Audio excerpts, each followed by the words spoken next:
And all as my pen, my paper, my brain, my kid, and my voice. She has fallen in love, babe. She can't even sleep, no. Thank you so much. Ariko mfisanya kuyo ndirimbo yawe bazo bibiri cyambere ngo baje yita kuyumva se bwakubona se ndakuzi.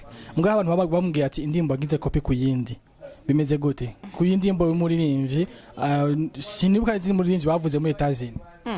Ijya ndirimbo ntago ari copy. Uzogirisha zami ni wayironka uzombwira. Ijya ntago ari copy. Ijya ni composition yanje. Na melody surtout. Na melody ni yanje. Murazi ko mfise melody nyinshi cyane.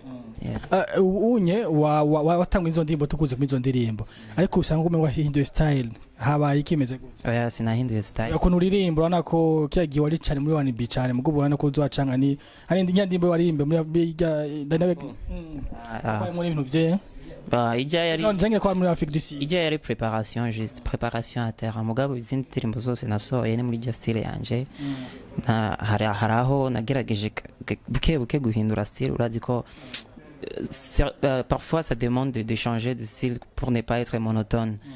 So nivyo byashitse mugabo style yanje ni yindi. Afrique du Sud maze amezi 8 nuko nyene ntihenze. Ni hafi 8. Great. Ni giki wakuyeyo?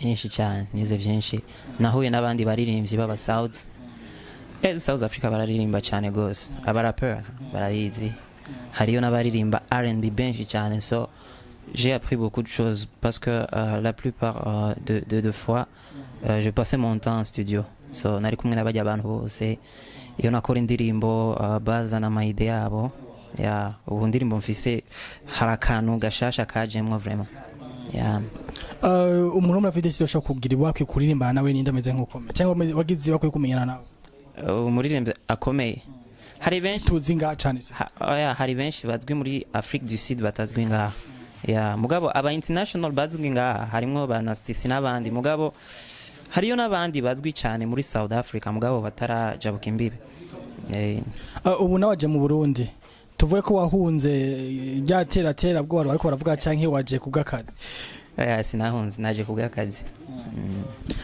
tukwitege ko ubu naho ngahe mu Burundi pardon tukwitege ko iki ngaho ari mwe karonyenga byinshi cyane naje nzanye projet zose nakoreye muri South Africa vuba cyane ahubwo ngiye kugira lancement y'indirimbo ya video ya Beautiful Sihanaga maringo hapendage maskendo beauty in and out ananipa verigo she's so beautiful la la la la la ndibaza kuzijya ndirimbo guys amaze kuvyumva ingamba gigo cy'u Burundi nomwe novuga yaramuwe mu bana ba Masterland asozo office nana benshi cyane abana bavukenganye muri studio nyene niko no bivuga muri kano kanya uri ngaha nta makorabo witeze gukora Barundi cyangwa uvuga uti jewe byose ni management kuyo ku munsi batubwira yanyishinye batubwira abandi nzoraba kandi birashoboka mugabo vraiment ndashaka collab mpereye kuri bagiye nyene batutanze mu muziki iyo mvuze abadutanze mu muziki mbashaka kuvuga ba Fizo canke ba Satb n'abandi baririmba neza cyane ndashobora kuryoha iyo yankoze collab nabo